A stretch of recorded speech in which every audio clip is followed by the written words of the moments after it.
experience.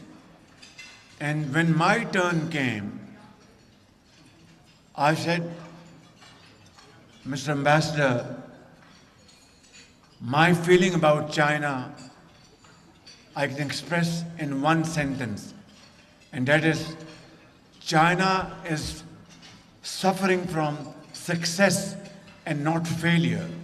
He said, Mr. Shahbaz Sharif, what do you mean by saying China is suffering from success and not failure?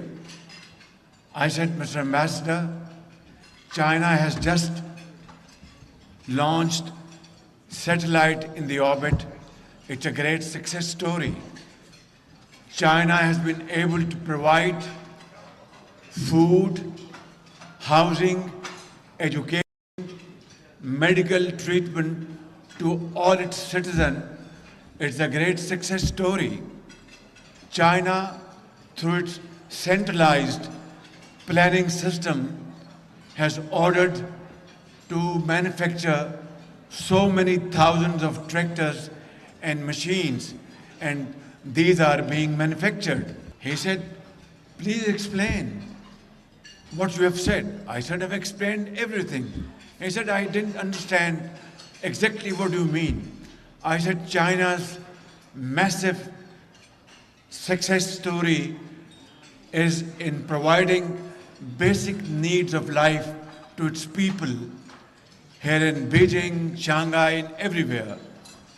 If you ask me that there are not many limousine cars on the roads of Beijing, there are buses and bicycles, I said, it is not something surprising, because China is developing and making hard efforts to become a great country. Therefore, China is conserving its resources by not purchasing limousines and expensive cars, but investing in its youth, in education, in health, and in providing modern techniques to industry and agriculture to become a giant in few decades time from now. That is 1981. My very dear Chinese brothers and sisters, that was 1981. And today we are in 2024. It is a journey of more than 40 years. And imagine, I didn't know at that point in time that China in 2024 would be the world's second largest economy and the world's second largest and mightiest military power on the face of the earth. Ladies and gentlemen, many 100 years ago, in a small Chinese village, a young boy was trying to clear a path to reach his village to close the distance and reduce the distance, and he was using a shovel. An elderly Chinese person was passing by and asked this young boy, what are you doing? He said, my village is there and we have to go through a long way to reach our village. I am removing this small mountain through shovel so that our distance is reduced and I can reach my village in half the time. The elderly person said to that young boy, do you know that this is an uphill task, very difficult task, and you will not be able to complete this in the coming many years? He said, yes, I know this. It is a very difficult task, but I will keep on doing it. And if I die, my son will do it. And if my son dies, my grandson will do it, and one day we will halve the distance to reach our village. Ladies and gentlemen, this is the greatest of stories of struggle, hard work, untiring efforts, blood and sweat, which has made China today a great country on the planet. And without China, the world can't move. And without China, the world can't proceed. This is one of the finest hours for a person like me and my fellow Pakistanis sitting here who believe in this friendship through this journey of struggle, hard efforts and untiring efforts. But we all know that China was born 2 years after Pakistan was born. But today, China's trade runs into trillions of dollars, and Pakistan's trade is still hovering around 30–40 billion dollars in terms of exports. China today excels in information technology, in artificial technology. We have just had this wonderful cooperation of space program between China and Pakistan. But in terms of Pakistan's progress and Pakistan's prosperity, I think it will be unfair to myself and to my fellow Pakistanis sitting here along with my child. Is the question, and a $6 million question, that should we get dejected and sit down and lose hope? The answer is big no. We must get up, accept the challenge, learn from our Chinese brothers and sisters, follow their model, follow their circle of journey, and we will be there in a few years or a decade if we follow how the Chinese earned this status today through hard work and untiring efforts. This is my article of faith with me, that if we follow Chinese model, I have no doubt that Pakistan will regain its position in the Committee of Nations and will be respected like Chinese brothers and sisters are respected by friends and foes. But how will this be possible to achieve? That is the pointed issue. And the answer is, I want to give you a small episode. A businessman in Pakistan was very hardworking, but somehow, as luck would have it, he lost a lot of money in his business, and he was sitting in his house and he was weeping and sobbing. His family members came to him, said, "What happened?" He said, "Well, I've lost a lot of my money in business, and therefore I am very sorrowful and I am full of tears." The family members said, "Is this the way to compensate for this loss?" He said, "Then what should I do?" The family members said, "Have a heart, stand up, we will work with you, we will support you, and maybe fortunes will turn around, and not only you will be compensated for the loss of the past, but you will make profits in the future."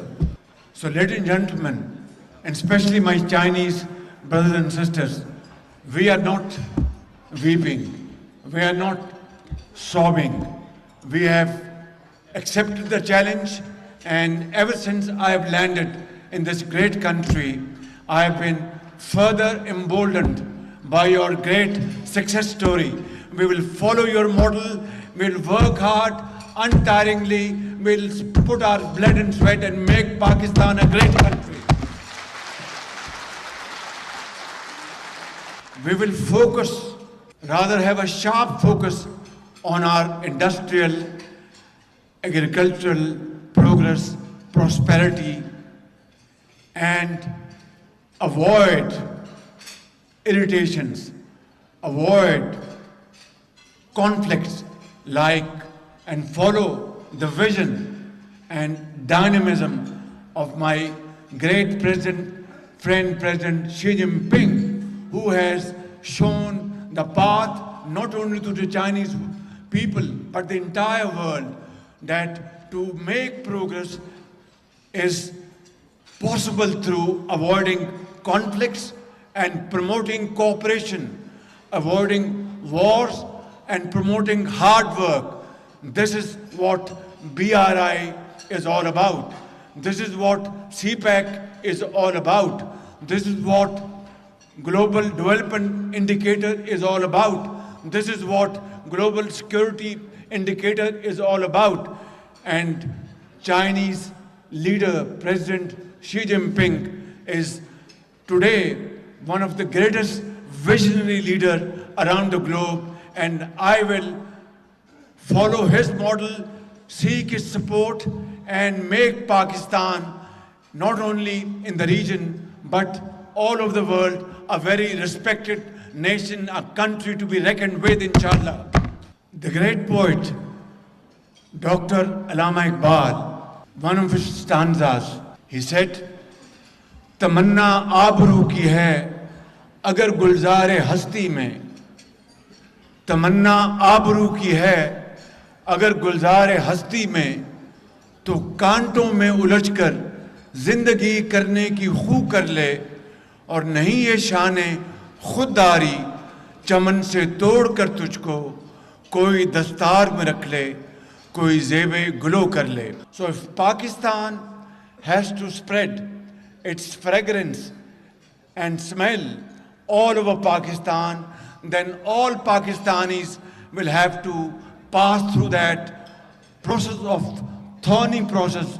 Ladies and gentlemen, there is no other way to earn respect in this world. This is our motto, this is our process, this is our follow-up, and this is how Pakistan will become a garden where roses will spread its fragrance all over Pakistan.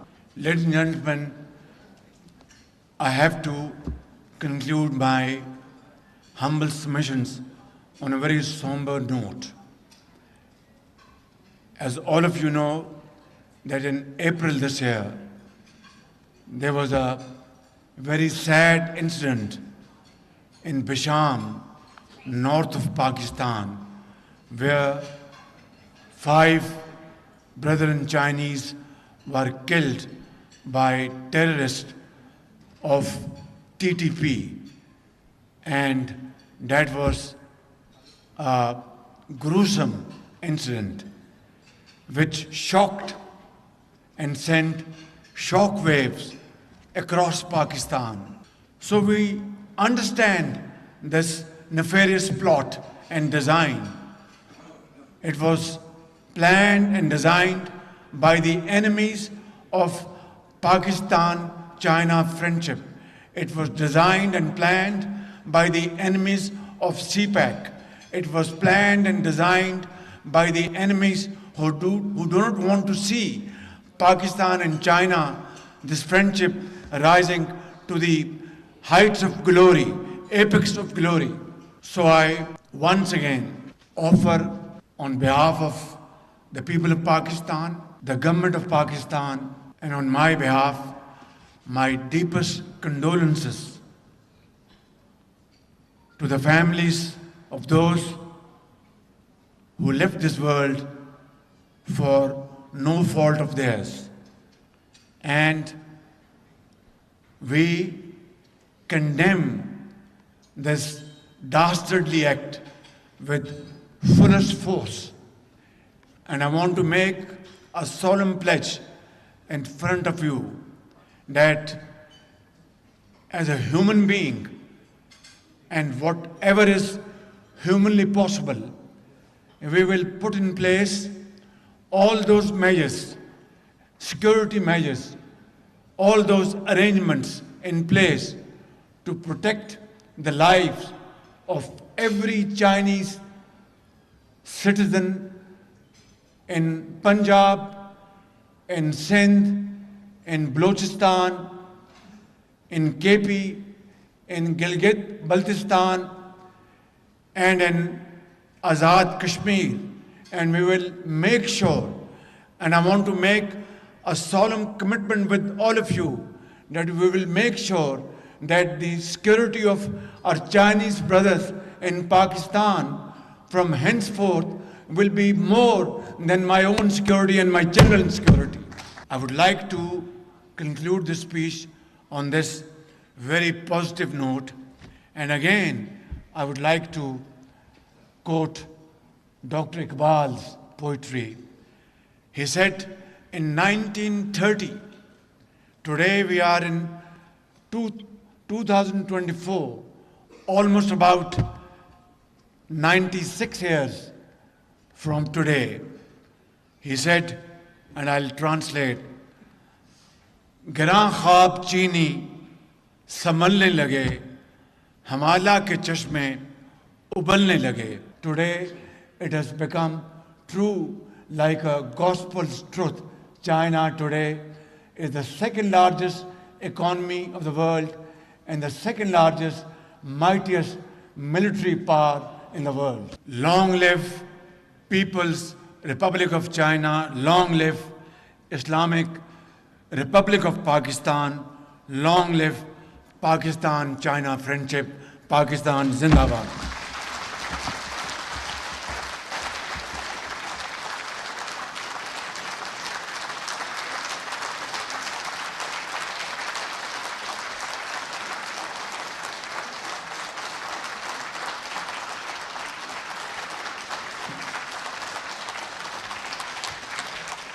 वज़ीर आज़म मोहम्मद शहबाज शरीफ का पाक China friendship and business reception से खिताब।